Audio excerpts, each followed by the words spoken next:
Welcome back everyone, my name is Eltimar and we are going to be continuing our Let's Play of Disco Elysium, where we left last time. We were on our way out of the strike area slowly. There's someone to talk to here, and it is... Scab? Asks a man with jolly eyes, tilting his head. This is Manana. It's possibly Manana. Something like that. You're hazy on the notion of a scab. It smells like politics though. Maybe it's got something to do with the flask he reaches for from time to time? I'm not a scab, I'm a cop. I was just messing with you. No one's ever seen a cop scab. His smile deepens as his wrinkles... the smile deepens his wrinkles even more. Imagine, you cops going on a strike, but then another cop comes in and says, "Let us cop for less money." He chuckles and then realizes... Speaking of, what brings the RCM here, to the Wild North? Come to see the strife? Avart said you had a key to a door? A key, huh? He runs his fingers through his mustache. What door is this supposed to open? He said it belonged to a weasel. Oh, say no more, I got you. He taps on the side of his nose with a little wink. I got that right here, and let me tell you, it's mighty good of you to help us out during the strike. Working class solidarity, as they say. I heard something about a weasel, and it didn't sound like a local polar weasel, if you know what I mean. Wink.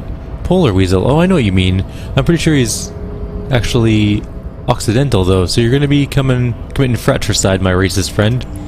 What you're looking for is a basement door behind the greenhouse. That's behind the whirling and rags, that's all I know. Our organization is what you call compartmentalized. It means we keep out of each other's business. Okay, but where'd you get the key from? The janitor gave it to me. Nice fellow. We talked about life and things that really truly matter. His gaze wanders off into the distance. None of this mess we're in, this jiving and juggling. What's it for? He doesn't wait for your answer. To feed our children, I guess. Anything else I should know about this task, this weasel person? When he'll be home? He shakes his head. I'm more of a philosophical dock worker. I like to talk about the big picture stuff. Who I am, who you are, what we're fighting for. The man takes a big sip from his flask. He means he's not going to tell you because he doesn't know, but he will shoot your mouth. Or he will shoot mouth with you now that you're working for Evart. Who he is and what they're fighting for. This is interesting. Why are you striking? We're negotiating our share. Your share? Aye, he seems pleased with himself. Wait, it's not wages or pensions or... this stuff. They already covered. At least you got the benefits, that's something. It's not enough. Not enough to get ahead. More about keeping us in our place. Okay, economy stuff, I get it. I want to talk about something else. Actually, how large of a share would you like? All of it. However, right now, we want all the harbor workers to be on the company's board so they can take part in the decision-making process. This seditious talk sounds like communism. Just so we're on the same page, communism is basically wanting to kill the rich people, or deporting them to a labor camp in Southeast Grad. But don't say that out loud if you're a communist.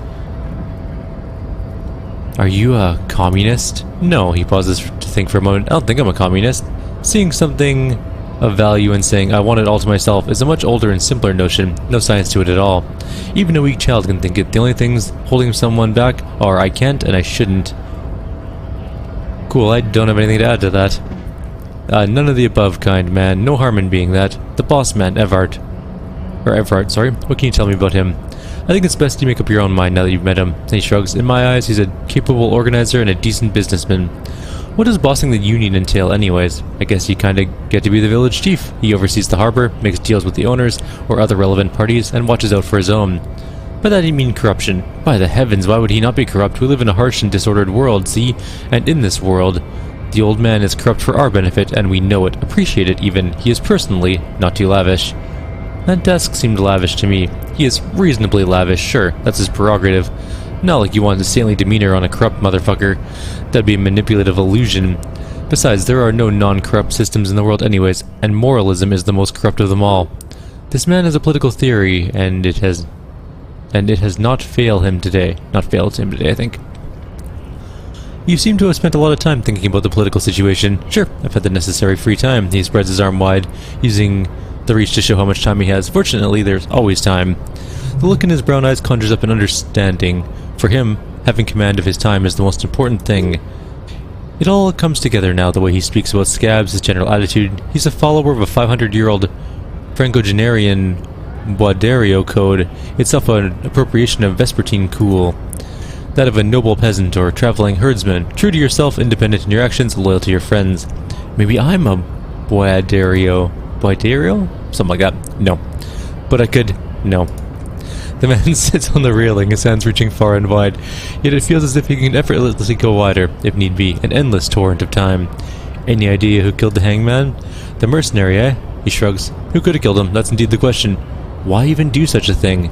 He shakes his head solemnly. Let's change the topic. The man whispers a jaunty tune, a coastal breeze ruffles his hair. I suck, gotta get moving. Down we go. So we met the guy, we got the key. There's a whole bunch of...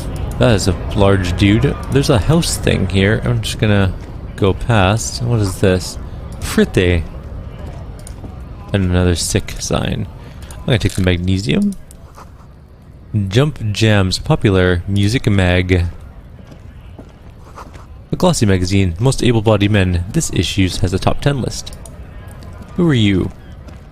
Welcome to Revachol. Announces the rotund man. The remark isn't addressed at you, it's addressed at Kim. Why are you addressing my partner like that? Don't you welcome to Revachol me.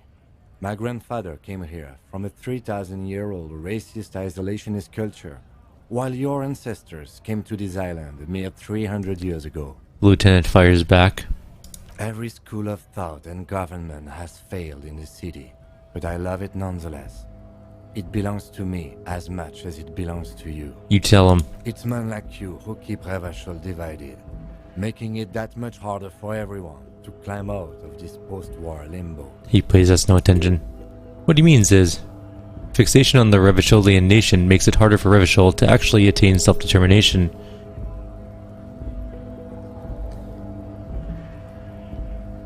He is right, you're undermining our best shot at self-determination. Oh, come on, man. I just said welcome to Revachol. It's a lorry driver thing. I know exactly what you meant. You think my kind doesn't belong here, that I should watch myself and behave. But you see, I'm an officer of the RCN. It's actually my job to make sure you behave. I would advise you to remember that. Silence. The air between them becomes tense. Your partner needs backup. Now's your moment to shine. Fucking A, Kim, I got your back. Give the lieutenant a punch on the shoulder. You two make a cute couple. You know that? The lorryman spits. The lieutenant exhales and resumes his regular calmness. Now that that's settled, we have a couple questions. Whatever you say, officers. He waits impassively, cigarette smoldering between his fingers. He smells of heavy motor oils in his breath, of high tar content cigarettes, probably Astra Whites. What are you hauling? Not much anymore. I'm here to pick up some cargo, but the dock workers are on strike, so it's a sit and wait on your ass situation. Wait, how long has this been going on then? The strike? They've been at it for a while. A month? 2 months, maybe? He gestures at the lorries. But this here is just the last week or so. What kind of cargo you're picking up? Apples. Apples is exactly the kind of thing you say if you had something to hide. Sounds like a cover story to me. Look, ace detective. I come from a long line of lorrymen. We got ancient rights and privileges. He loses his patience for explaining it. I'm here to pick up a load of fucking apples, man. Just regular picked apples. Damn, you're not gonna get more out of him. On this, he's put up the wall of racism. You said something about the rights and privileges of lorrymen. Yeah, they're a big deal. My great-grandfather was a carter, had a royal license and everything. We tried to hold on to our privileges. And what? And that's a privilege? Sure fucking is. We have a guild and everything. Very ancient, very prestigious. So it's kind of like a union. Hell no, it's a guild, invitation only. Unions work for the rich fucks. They're basically the same. Been trying to fuck us out of our heritage in the name of profits, but you can't replace experience. Trusting street thugs with their goods is gonna fuck them right up the ass, mark my words. Generations of practice ain't no laughing matter. What was that argument all about? It's about biological determinism, natural law. That's sorting out of races, he spits on the ground. Not the most popular topic nowadays, with the condition in charge and all. You might want to change the topic, that is, bury your head under the sand like common sheep. Oh, so you're just a racist, makes sense. I'm not just a racist. Look, I read books, he gestures with his cigarette for emphasis. The science of racial theory has all been proved, even if some people don't want to accept it. People who have studied this thing say you and me are superior by design. He glances at Kim, so naturally, we Occidentals should be in charge. Obviously, you can see the merits in that. Right, I've already made up my mind. Want to hear it? Jump ahead. Oh, the man seems mildly disappointed that you don't want to hear more of his lecture. Yeah, I'm not down with this. Why don't you go fuck yourself? Don't push your luck, runt. The man gives you a disgusted look, then turns his attention outwards, ignoring your presence. I'm glad that we turned out that way. What a racist asshole. 3 T's, how idiomatic. Alright. Well, we met a racist dude. We can go inside, though. Go into Pherrid. I wonder what Pherrid even is. Frite is fries, I believe, in French, right? No, potatoes is pomme de terre? Pomme de terre. It's been a long time since I've had to speak any French. The terre machine stands in the corner. One sign says 1 bottle, 10 cents. I insert my bottles. Oh, this is the place where you sell our bottles. Yes. Your bottles clunk into the machine and the money appears with a satisfying jingle. You're a richer man now. We have 16 reals and 80 sub-reals. I don't really know what they are. Yellow roses, dozens of them. Tulips, too.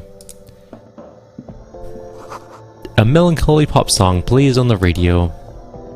Who are you? Welcome to Pherrid. Feel free to look around or something. Everything is out on the shelves. She returns to her magazine. What's the magazine she's reading? What magazine are you reading? You mean this? She looks at the cover boasting a colorful photo of 2 girls kissing. This is Pop Stars. It's got like famous people in it. It's not for sale. Looks like it's also had something to do with, or something called Police de la Mode, featuring on page 34. This speaks to you. Forget about that. What's this Fashion Police feature? It's where they rate different outfits famous people wear. It's kind of funny. They're kind of mean. It's about who's the most stylish. She stops to think. And who's the numero uno guy in there right now? What does he look like this? I point at myself. Her lazy eyes scan you up and down, your body assessing the situation. No, I don't think so. We are not the fashion police. We're the real police. Kim looks at you and explains. Before we go on, what is this Frite? I don't know. Frit? She shrugs. And what is a Frit? A 7-Eleven grocery store. Why is it written with 3 T's? I think they think that the extra T makes it funkier. It doesn't. She chews on her gum with disgust. The story goes that the normal Frit with 2 T's, a men's workshop in Rutherford, was already taken, so when Frit Retail Inc. grew into a multinational corporation, they had to add an extra letter to avoid trademark infringement. Let's continue, I got more questions. Okay, I'm not really supposed to be chatting to anyone, but... She puts down the magazine. Do you have any... Can you tell me anything about the dead body? I don't really know anything. I mean, I know it's there, but I haven't seen it, so...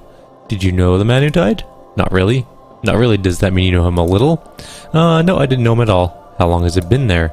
I don't know, really long? What do you think happened? I don't know. No need to worry, the lieutenant's voice is soothing and professional. Just standard procedure for us to ask around. If you hear anything, let us know, okay? Okay, she scratches her nose. Thanks. Can you tell me anything about this reality we're in? Reality, you mean what, economic reality, or... She is like a student suddenly unexpectedly called upon by a teacher. Can she answer the classroom question? Yes. No, I mean physical reality. I don't know, what about it? Where are we? We're in Pherrid? No, I mean where are we on a larger scale? As mankind or as a nation or... What will her essay prompt be? As a mankind. In a good place? She rubs her face thinking. I mean science is doing great and this radio computer thing seems to be kind of big. I don't know, she shrugs and folds her magazine back. What time is it? I don't know, look at the clock, it's right behind you on the wall. The clock shows the time as 10:09. That's actually not true. 10 seemed to be too still. It's apparent the clock doesn't work. It's actually 6:08. The coalition, what's that? Someone told me there's one. Our government? Or do you mean something else? Sorry, I really need to finish this article. She taps the magazine on the counter. What is the revolution? When ordinary people take over the government and demand democracy? What about the one we had here in Revachol? Yeah, it happened like 50 years ago or so. Sorry, I'm not very good at this history, I mean... Okay, I don't have anything else to ask at the moment. Cool, she seems happy to return to her reading. Okay, well, we don't want to buy any more ammonia just yet. And we don't need to cash a check because we need to pay our... Actually, we don't need to pay our tab. We ran away from our tab. I'm hoping we can just, you know... Is this about the questions again? I need the check. I don't really know anything. Oh, wow, I didn't know you worked for the union, sir. She rolls up the giant novelty check. It looks like she's seen it before and slips it under the counter. Anything else I can do for you? No, you don't work for the union. The union works for you by supplying you with cash. That was easy. Worryingly so. Well, we made some sweet cash money. We're also low-ish on morale, and we are perpetually low on life, because we only have 1 hit point, technically. We should really work on that. We should probably pick a physical skill at some point. Alright, I guess we're gonna head somewhere else. This is the... Whirling in rags. Oh, we're on this I see. Okay, I know where we are. I totally understand how we've come back full circle now. Excellent. So, where are we gonna go? There's lots of things we have to do. Let's do the knocking on the door thing first. That's one quest we can get out of the way pretty quick.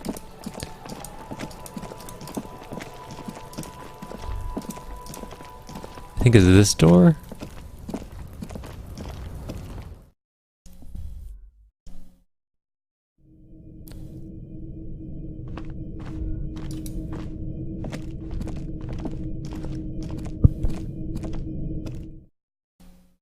It was by the greenhouse.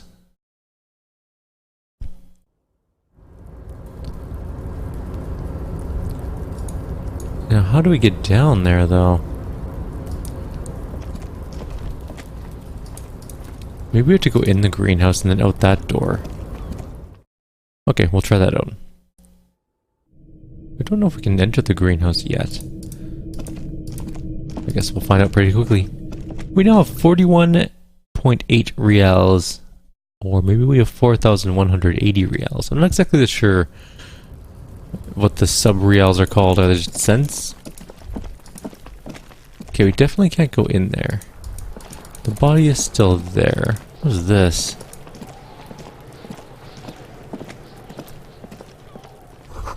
The letter R wears a crown. On the ribbon below, a light above descending. A trash container is locked. The sliding lid is padlocked that says whirling in rags. There's something in there, not necessarily connected to the case, but still. Why am I looking at you, trash container? You're just a trash container. Just a trash container? There's no such thing. Your fingers start to itch, just looking at that padlock. Lieutenant, what do you think could be in there? Trash? Food waste from the cafeteria? They lock these containers to keep the derelicts from flocking in. Could be evidence, too. Yes, I feel like there's something in there. What do you mean, feel?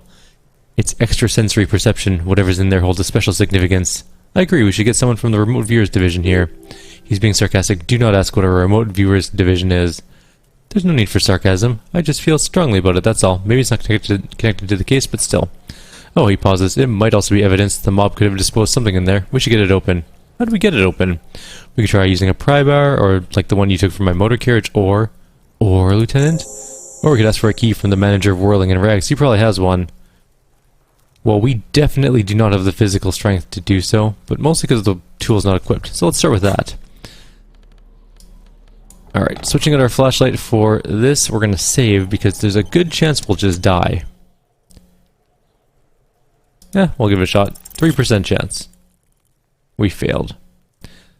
Force time isn't happening. You jammed the pry bar into the lid, but it isn't bending.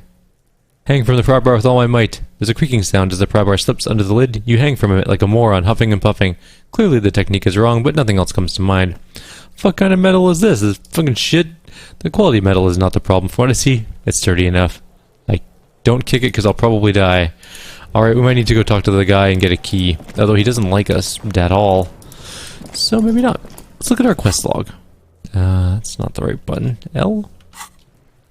J for journal? J for journal. Okay, we need to open the apartment door. You have the key. The door is behind the greenhouse in the yard. A basement door. We can't get to behind the greenhouse yet. We can't get to that side of the fence. So, how do we get to the other side of the fence? I wonder. Let's wander over this way. Maybe there's something. Unless it's... Come on, move faster. Unless we can circle around this way. There is a chance we can just walk all the way around. We haven't actually been up this way yet. Hang on. There's potentially bottles here for us to grab. Those are not garbage. Those are just viewfinders. See, look at these. People just throwing out bottles. That's worth cold hard cash, guys. That, you know, it's stuff. Also looks very cold in this city. I definitely don't want to be here. What is this? This is a wall on the side of the apartment building. Why am I looking at this wall? We have a very low chance. You have no clue. It's just a wall. So many walls all over Martinez. Weather-worn, cracked to their paint peeling. We need conceptualization. Luckily on the map it gives you like all the things you need, and a lot of them are just impossible for the moment, but we'll get to them eventually. Bottle? What is that? Keepside Apartments and Rue de Saint Ghislain? roundabout north. Oh, there's a beautiful signal naval code in here. Suggestion and half-light. Is it better than what I'm wearing, though? What am I wearing? The Spirit de Corps and +1 shivers. I kind of like mine more, I think. Alright, well, what's this? Inside, the frame of a motorcycle in repair and the tools used to disassemble it. There's a girl up there. Did she spill the paint? It's possible. We're gonna have to... The girl says, "Hey, up here, piggo." Well, that's just rude. Looks like there was more construction here once, decades ago. Ooh, hang on. What's this? More pills. Magnesium this time. We have lots of pills. The belly of this boat shines like it was recently painted. Docking reserved for residents of Rue de Saint-Ghislain, or Ghislain, 33A. Your room in whirling isn't much bigger than this sloop. This is worth more than you'll ever earn in your life. Alright, let's talk to this guy. Girl, sorry. Joyce Messier. A striking woman leans against the cabin top of her sailing boat, smiling as you approach. Her green raincoat glistens with droplets. A silk scarf is tied around her throat. Good afternoon, officers. I'm Joyce. She extends her hand in greeting. Joyce L. Messier. I represent the board of Wild Pines, the owners of the harbour. You gentlemen must be from the RCM. She takes a step closer and holds out her hand over the railing. Shake her hand. I'm glad to see you here. Her grip is tight and cold. Like steel, there's a strength there. If she wanted, she could sink her nails deep into your skin. I was dispatched to handle a strike, not a lynching. Anything I can do to assist the RCM in this matter, I will, gladly. That is good to hear, madame. My colleague will take the lead on this interview. I should let you know that he is recovering from an unusual medical episode. Very unusual. But I can assure you of his ultimate competency. He opens his notebook. It happens quicker than a shooting star, but did the lieutenant just wink at you? How interesting. I wish you a swift recovery. In the meanwhile, you have my full cooperation and the full cooperation of the Wild Pines group. She turns to you unfazed. You're on a boat. Well, yes I am. She looks at the deck under her feet. Green and white sails flutter overhead. Not a lot of people on boats, are there? Of course there are. She looks around. We're on an archipelago. How else are you supposed to get around? What do you mean, archipelago? I mean, we are on Le Caillou, are we not? She raises her brow. Technically, the neighboring Ozone and Fes-la-Mer island groups are archipelagos, while Le Caillou, by contrast, is a single fertile landmass, the fourth largest island in the world. It's not an archipelago. Wait, I thought Le Caillou is one big island. Okay, she gives you a crooked smile. If you want to get technical, the point is we're all on islands here, and sail is still the most expedient way to get from one island to another, especially when you're in a hurry to resolve a strike. Still, I haven't seen anyone else sail a boat around here. I haven't seen anyone else drive a souped-up Capri Kanima motor carriage either. Actually, the lieutenant becomes defensive. The motor carriage has been specially issued to serve as a patrol and pursuit vehicle. It's for crossing long distances in the greater Revachol Industrial Harbor. It's not a toy. Neither is this. The woman pats the cabin hardtop. A toy, I mean. It's a machine for crossing long distances in the Bay of Revachol between cities and the islands. You need to make this lady admit she's only riding around this boat because she's rich. Why? Yes I do. Before you do, it'd be more pertinent to ask other questions. Gather more information on this boat of hers. Do you have a name? The boat? Or does she have a name? The boat? No, it is called Cordelate 19 because that's the type of sloop it is. Okay, but what kind of boat is it? It's a pleasure craft, a 19 pacer. It also happens to be rated for a Category 1 racing, though these days I mainly use it for business. How do you like it? My sloop? I like it a lot. Her lips curl in a wry smile. It's the eel's hips, baby. I'm enjoying this part of the interview. It has so little to do with the murder we're investigating. I really do, the lieutenant thinks. Is she throwing you off yet? He's looking at the woman, assessing her. Do you have a license for the boat? Officer, I assure you I'm highly qualified pleasurecraft operator. The crowns of her teeth are porcelain, white as the boat's hull as she smiles.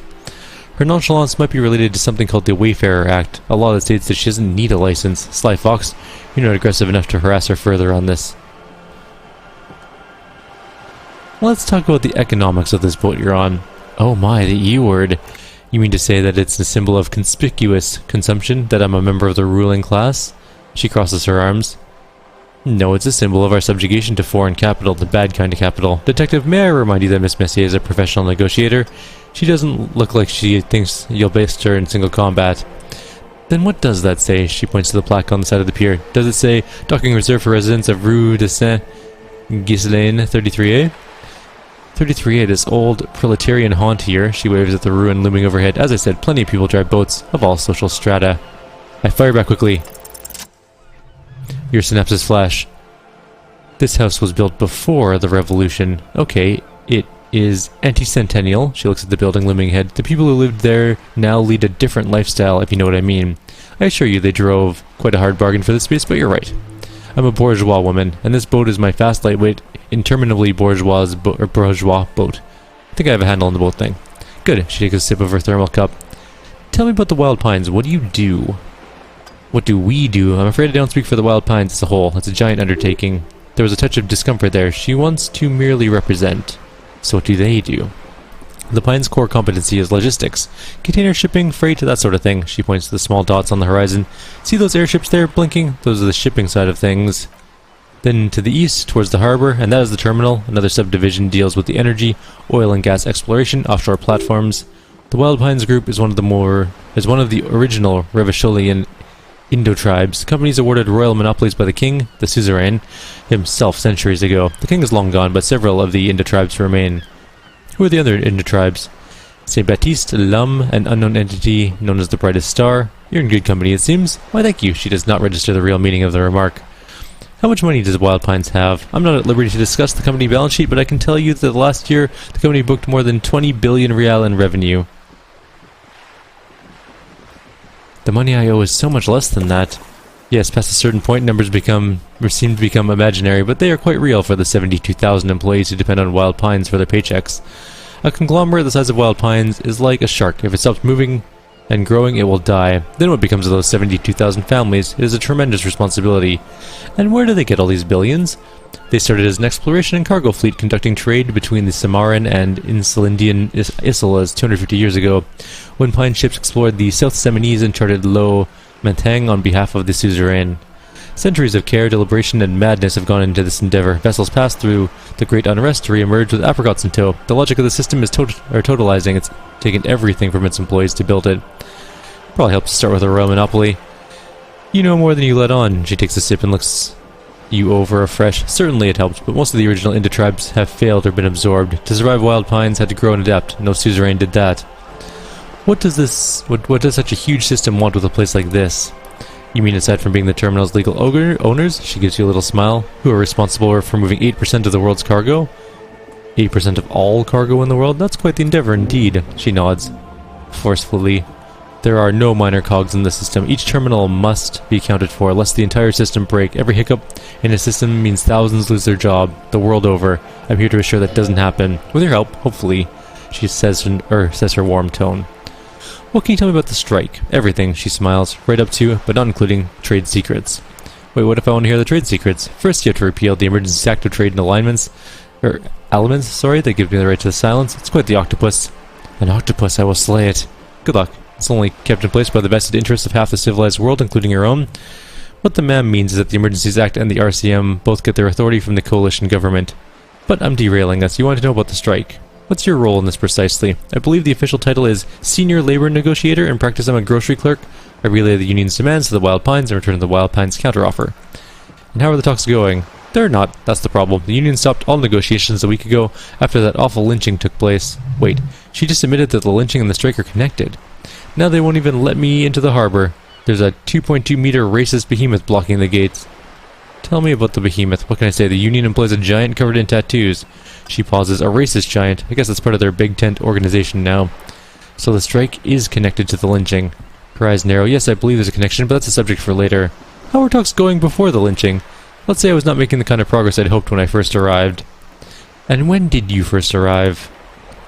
I arrived 3 weeks ago, she thinks. Yes, in the middle of February. The bay was still partially frozen then. I prefer to do things on site, like the RCM. He looks at his notes, but the strike began in December. I wasn't the original negotiator here. I took over after Mr. Gaumont hit a wall with Mr. Clare, the union boss. Mr. Clare refused to speak with Gaumont, despite concessions. He'd grant the union in prior negotiations. This isn't the first time the Union has gone on strike. Heavens no, there have been 2 prior strikes, both times the Union won significant concessions including overtime pay and a medical plan. This time their demands are a little more, I guess you could say, aggressive? Ludicrous even, it meant. What happened to this Gaumont? Mr. Clare told him to... How did he put it? She pauses to compose herself. Fuck off, midget. Gaumont is short of stature, you see. Not cool. Keep in mind this is a negotiator Mr. Clare has worked with before and who is more than fair with them and the Union. What are their demands? There are leaflets everywhere, and banners. What'd they say again? Oh yes. Every worker a member of the board. Over-aggressive commie posturing. In its defense, another said demand democracy. Pretty tame stuff compared to every worker a member of the board. Most of them probably don't even know what that means. Fortunately, they explained it every time the Wild Pines groups makes a decision about anything. It needs the signature of each of the 2,200 workers in its Martinez terminal. Just so you understand, this is but one of 2,200 or 22 terminals owned by Wild Pines essentially. Not only are they kings of the company, but they're also kings of the 72,000 employees of Wild Pines Group. The workers can't be kings. The king is king. That may well be. It's not up to me to decide who's king, but as negotiations go, it's not a swell start. What are you gonna do? I'm not sure. Naturally, I assumed that was just their opening position, a hard-nosed tactic with a side of mockery, but there's been no follow-up, just the same nonsensical slogan, repeated over and over again. And now people are getting lynched, I hear, behind the whirling and rags, a disastrous situation if there ever was one. Excuse me, the lieutenant looks up from his notes. From whom did you hear about this lynching?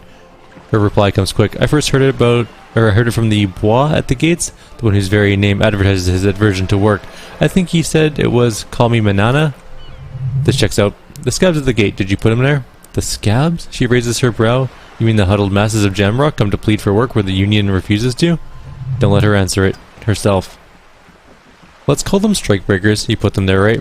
If these strikebreakers were organized by Wild Pines or its affiliates, then that would be a company secret, and I could not share it with you. Not yet, at least. It's implied she's open to discussing this matter with you at a later occasion. What do you think of Everard? Everard Clare is a man of utmost integrity. If you can say one thing about him, it's that he always puts the interests of his workers first. Really? Of course not. Everard is fantastically corrupt. I imagine he has a thick, viscous goo where you and I have blood. If you were to prick him with something sharp, you would see it oozing out. A knife, maybe. No, a rapier. You sound like you're going to take a rapier to him. Oh, heavens no, we get along just fine. Now that you mention it, I can't stop imagining that black tracheal just dribbling down his double chin. She stops and smiles. Yeah, that's Everett, alright. He is the most corrupt individual I've ever seen, and I deal with men like him for a living. If there's anyone more venal, more irredeemably nepotistic, then it's his twin brother, Edgar. I remember hearing something about this Edgar. Have you seen him? No. Edgar looks exactly like his brother, except for that lazy eye. He also talks exactly like Everett does, and when one's term of foreman is up, the other takes over.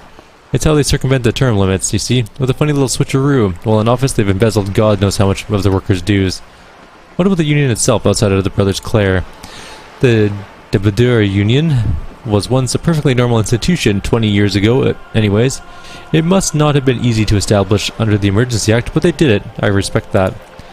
She dusts her hair. Organized labor at its best, they say. Then something happened. At the local chapter elections, the brothers Clare came and transformed it into a... How do you say? She hesitates, looking for the right expression. A mob, the lieutenant says succinctly. The Debadeurs are a crime syndicate. Sad as it may be, we're forced to cooperate with them. Professionally honest, officer, she nods. The company has tried appeasing in the past, but I'm afraid our concessions have only emboldened Everett and his brother. And your opinion, detective, if I may ask? I'm a curious and talkative person, you see. She explains, would you say that the Debardeur Union is... basically a socialist mob? Thank you for being candid, she nods. Sadly, Wild Pines have cooperated with what amounts to a crime syndicate for 2 decades. However much you feed the wolf always hungers. One more thing, you said something happened in the elections? I'm glad you asked. There was a woman, the previous forewoman of the union. She disappeared. Disappeared? Yes, on the last day of the local chapter elections, her daughter phoned in and said she wasn't running anymore, or coming to work, ever. End of story. This forewoman, her name? What's her name? Sadly, the company records don't even give her a name. She's just forewoman in private correspondence. Holly. I don't even know if it's a sir or given name, and I don't have access to union files.